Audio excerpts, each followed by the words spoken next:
And the nominees are Braid,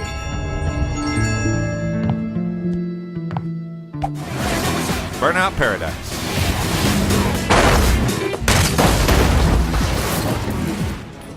Fallout 3,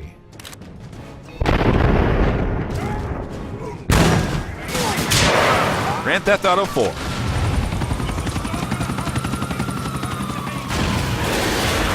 Left 4 Dead,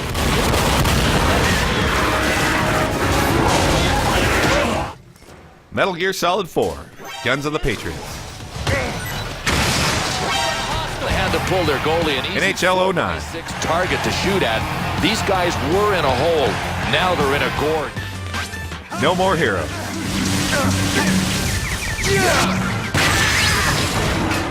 Resistance 2,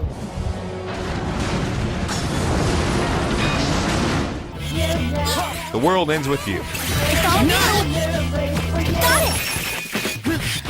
and the winner is Metal Gear Solid 4, Guns of the Patriots.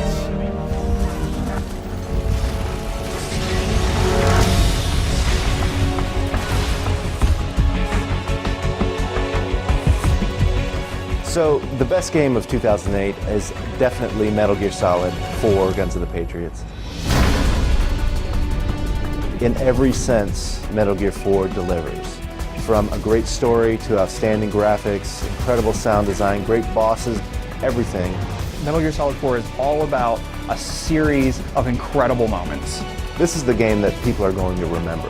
It's fantastic.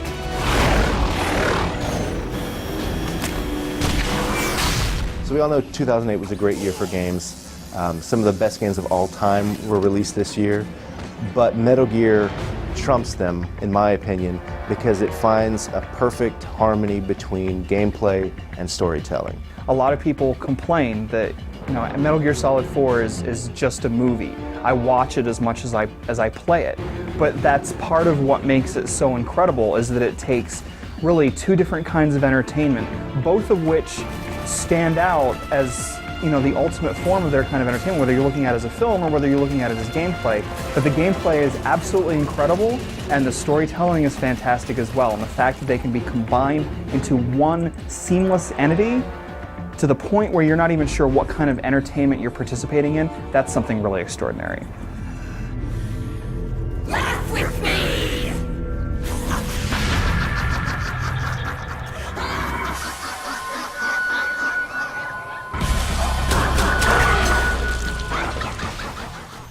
It's very difficult to summarize a story in a Metal Gear game, but I will say that even if you haven't beaten any of the previous Metal Gear games, you'll be able to follow along with what's happening here. You'll understand that Snake looks different than he did in the previous games. He's aged, there's a big threat, something's going on, and Snake's got to finish it. That's the basic plot. It's the same for every Metal Gear game. He's the hero, he's got to beat the bad guys.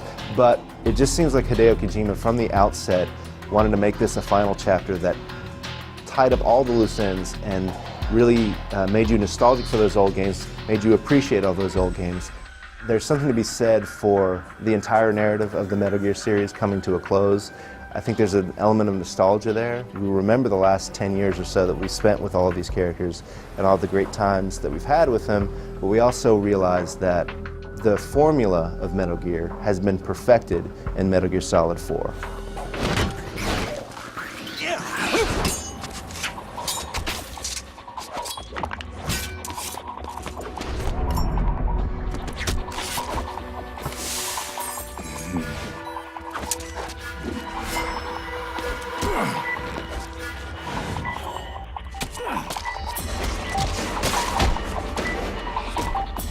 I think that it all comes down to how well the storytelling has been integrated into the gameplay.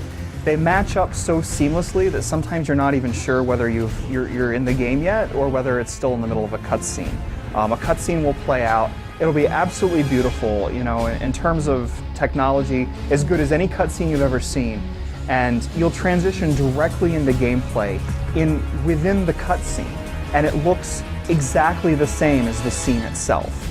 And that kind of immersion, you can't really put a price tag on something like that.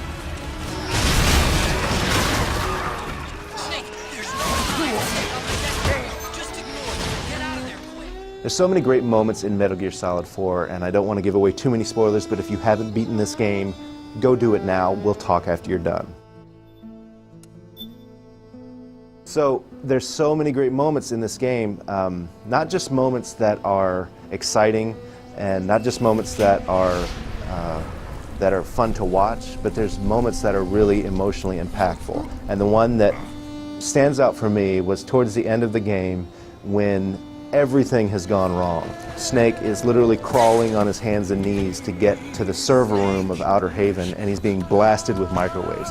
And the screen splits horizontally, and you've got Snake crawling to try to get, has been hit by these microwaves, and you've got cutscenes on top as Raiden is about to die and Meryl's about to die, and literally you are just mashing a button trying to keep Snake going. Everything's going down. You feel like this is the end. You know, this, not only is Snake not going to make it, but everybody else he's ever been associated with is going to die. And it puts you in the position of how Snake probably feels in that moment, because you're getting tired pressing the button, Snake's getting burned alive, and all his friends are going to die. And so when you finally get to the end of that corridor and you make it into the room, there's this tremendous feeling of relief. And it's a fantastic moment. It finds all of these interesting ways to tell this story.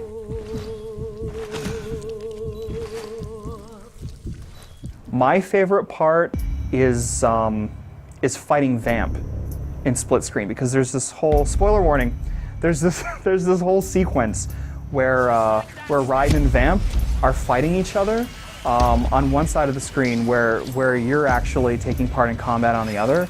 And the whole thing is incredibly epic. You need to stay alive as long as you need to while their fight takes place.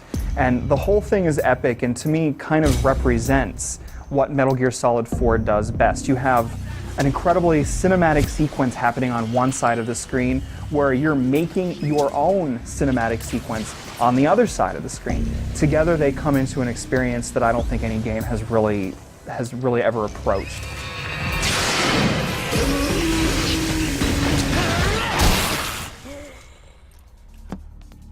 I think the one thing that I like most about Metal Gear Solid 4's gameplay is that in the past, some of the stealth has been really unforgiving. You need to be very careful about how you're sneaking around lest you get caught, because trying to shoot your way out of a situation wasn't always not only is it not the best way to get out of a situation in a lot of Metal Gear games, but it's also the least satisfying way of doing it.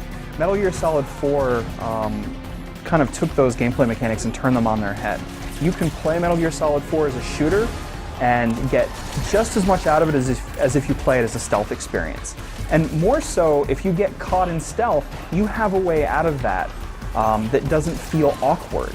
You know, the shooting no longer feels awkward. It feels really good. It feels intuitive.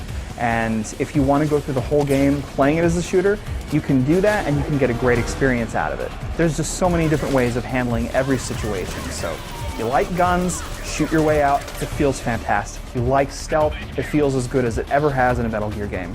Put them both together and you have a game where both mechanics feel fantastic without one getting the short end of the stick. The best part about Metal Gear is it always keeps you guessing. When all is said and done, when you remember the most incredible moments of 2008, you're going to look back at other games and not even remember anything real specific that happened in that game. Where you'll think, wow, that was a great game, but I can't really tell you off the top of my head what made it so great. With Metal Gear Solid 4, I can start with one sequence, and then I throw in another, and I throw in another, and I throw in another, and I think, this one thing isn't just the most memorable moment of 2008. This whole game was full of 2008's most incredible moments. And I think that's what makes Metal Gear Solid 4 the best game of 2008. Metal Gear Solid 4, Guns of the Patriots, by far the best game of 2008. Snake, what happened? Snake?